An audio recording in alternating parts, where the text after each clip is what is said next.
so honored and humbled to be here and speaking to you, be the first one to open up. I was told I was supposed to set the mood, so I don't know how I'm going to do that. I can dance, I can sing, but more than likely I'll just, and I'm wearing a tie, thank you. More than likely I'll just try and tell you a little bit about my story. But before I do that, there's some people I need to thank. First of all, I'd like to thank Jamie and Leanne for putting this company together against all odds. No one never would have thought that you would be where you are today. I bet you guys didn't think it either. But it took a lot of sacrifice, a lot of crying, a lot of pain, and look what you built, man. It's fantastic. So I'm so honored to be in business with you guys. Obviously, I have to thank my wife, Mara, who takes care of both my boys at home all the time, doing whatever. She's been a full-time mom for many, many years, but she allows me to do what I have to do, right? Partners, all you partners here, you guys are more important than we are because you allow us to do what we need to do so that we can provide. So thank you. Frank and I, we've been together for 18 years, longer than we've been with our wives.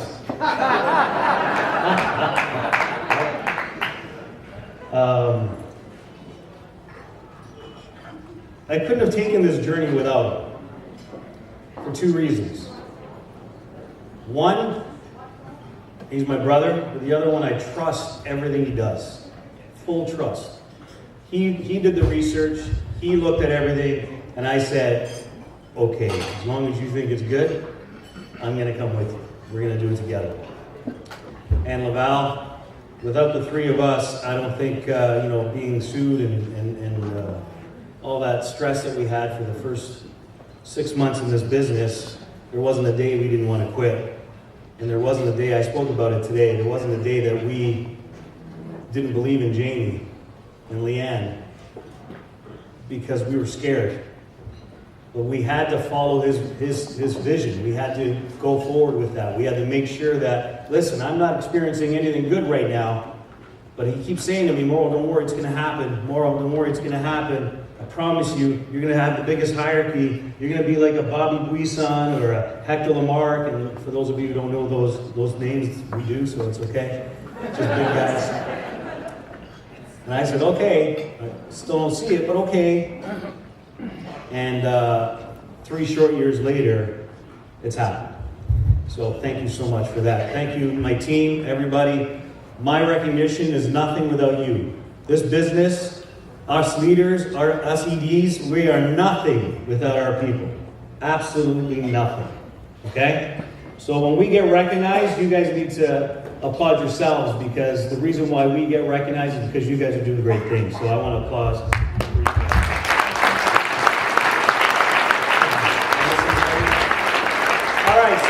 Let me give you a few points so that you can dominate and kill it in 2019, okay?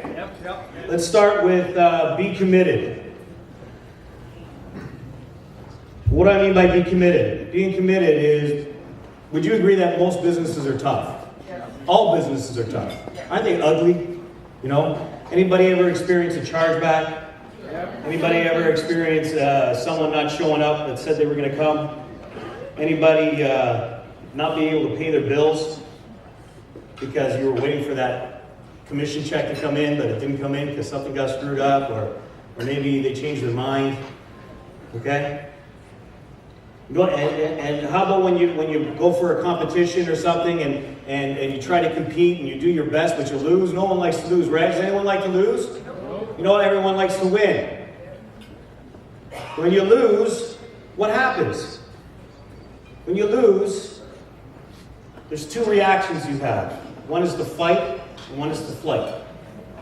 Fight and flight. Fight, what is that? Fight means that when you lose, you just pick yourself up and you kick ass and you make sure you do whatever it takes to get the job done, right? How many in here are fighters? Yep. And then there's the people that flight. The ones that take off and they say, they hide. And they say it doesn't work. Right? Or they don't show up to meetings, or they don't return your phone calls. How many people flight? Woo! Everybody, man. Listen, there's going to be a time in your business that you're going to do both. Because at the beginning, you're scared. And when things don't go right, you're still scared. And sometimes you hide. Frank DeLeo used to hide. You bet you never thought that Frank DeLeo used to hide. Frank would disappear for like a week. I'm not joking. I would have to knock on his door and go find his ass because he was sitting in front of the PlayStation feeling sorry for himself. Okay?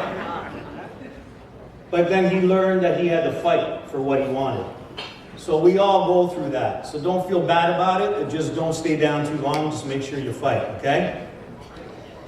Number 2, lead with numbers, not with words. Right? How many people here, EDs, how many people you hear someone in your business say, hey Darren, I'm going to kill it this month. Hey Darren, I get my promotion. Hey Frank, man, I got to do 10,000 in premium this week. Hey, I'm going to do this, I'm going to do that. And then what happens? They don't do it. The more often someone does that, what happens? They lose credibility. What else do they lose? They lose the self-respect that they should earn. And then what happens? The leaders don't listen to them anymore. The EDs don't listen to them anymore, and they go away, and you become one of those 20%ers. So, in 2019, guys, lead with numbers, not with words. Words do nothing. This is a big one, and we all need to do more of this. But be accountable. Anybody know that? Anybody ever say be accountable? Hey, you gotta be accountable, right? You have to be accountable. So, problem is, there's a difference between being accountable and being accountable to the right person, right? How many people are accountable with their sideline in the business? How many people are accountable to their downlines in the business, or to their wife, or to their hey, how about your best friend? I need you, you know what? Jason, you're my best friend. I need you to hold me accountable, buddy. That's the wrong person. Those are the wrong people to hold you accountable. Why? Because they will not tell you the truth. They will not tell you what you're doing wrong. They will sugarcoat it. They'll have a little bit of, stroke your back. It's okay, next time. Don't worry, you'll get her done. So who do you have to be accountable to, Daniel? To the leaders. To the ones that have been through it. To the ones that on a weekly basis are going to kick your butt if you're not doing what you said you were going to do. Right? Isn't it easier to be accountable to someone that you know is going to hold you accountable? Right? Being accountable and being held accountable are two different things.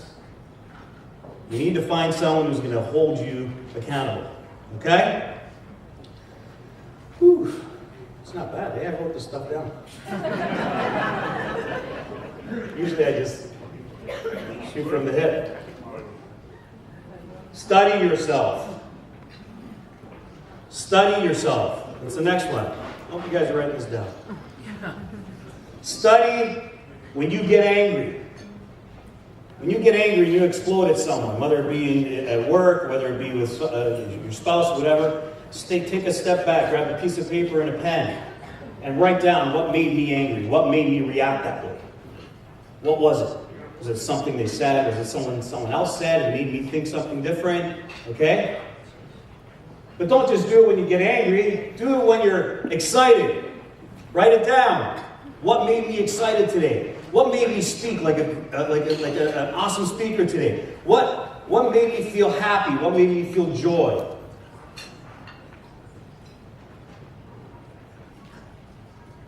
In 2019, study yourself. Because only you can change how you act. Study yourself so that you can be the person that you want to be so that people will follow you. The last one is build relationships. This is directed to those in the room that look at people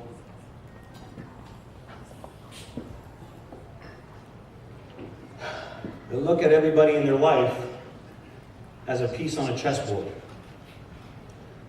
I'm going to use that person to get me this. I'm going to use that person to move me here. I'm going to use that person so I can get my promotion. I'm going to blah, blah, blah, right? You're playing them like they're pieces on a chessboard. People are people, man. You've got to build relationships. You've got to show people how much you care, how much you love them, whether they're good or bad.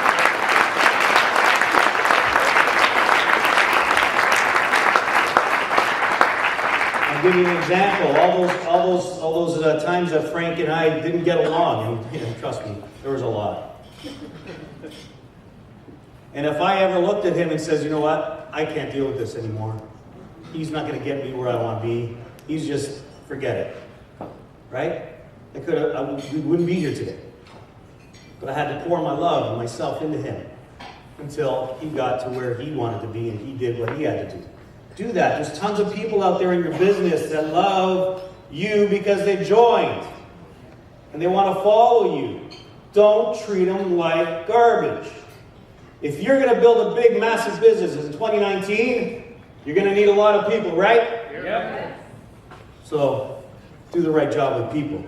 If anything, that's what I can say is helped me in my business, in my career. I treat everybody, as long as they don't treat me bad, I treat them good. But sometimes you have to do both. But I treat everybody like their family. And those of you who really know me know that's true. You need to do that with everybody in your business so they'll follow you even when they don't want to be followed. I mean, even when they don't want to follow. The other thing, and I'm going to leave off with a little story. Story about me and my times at the beginning of this business. Anybody go through tough times? Huh? Anybody ever think about quitting?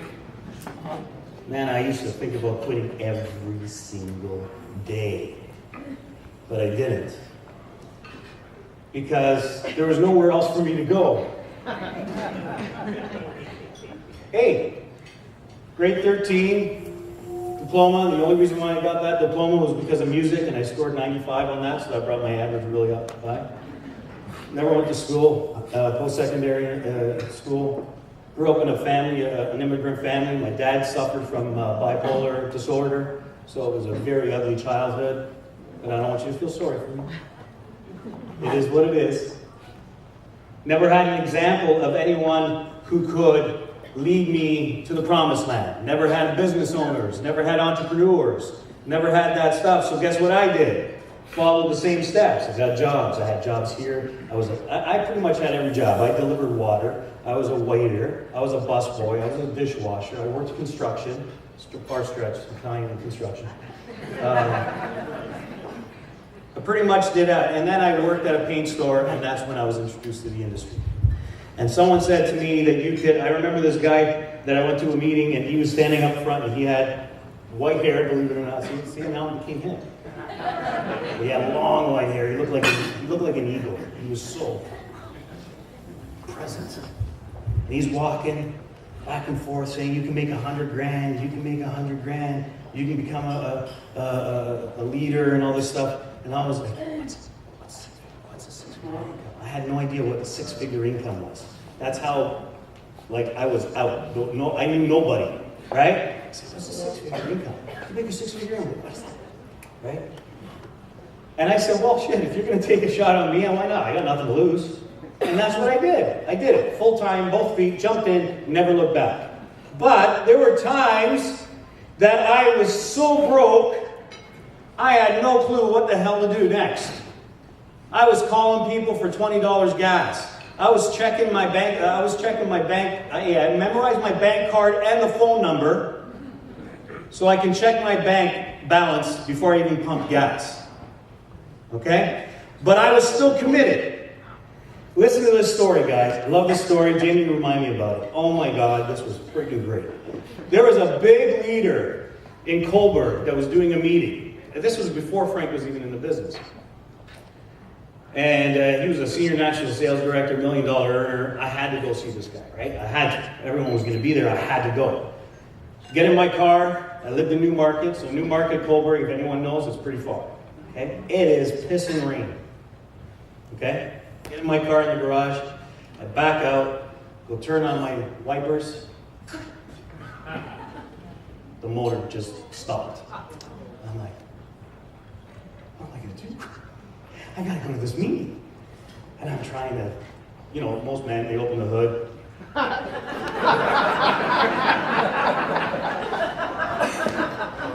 Nothing there. I have no idea what makes that do that, so let's just close the hood. But I said, how am I going to get there, guys? I had to get there. So guess what I did? You tell me if you would have, most people would have just called their upline and said, listen, motor on my wipers broke, it's pouring rain, there's no way I'm coming. There's no way, I can't come, and no one lived near me, so no one could pick me up. So I got twine, and I tied it through this window to that wiper, and then this thing to that wiper. And as I was driving, I was going like this.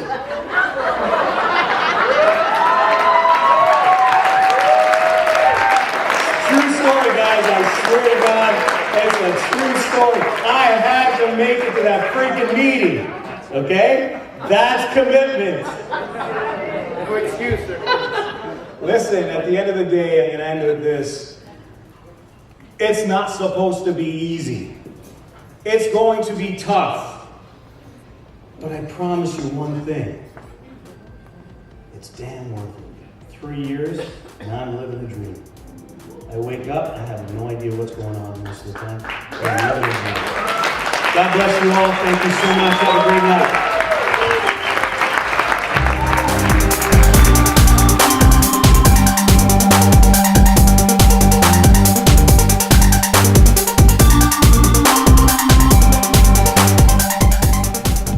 Hey, if you like this video or any of the other videos that I have on my channel, stay tuned. We have so many more coming, but I want to make sure that you're in the know, that you know when they're coming. So please subscribe to this channel if you haven't already, and make sure you hit the notification bell.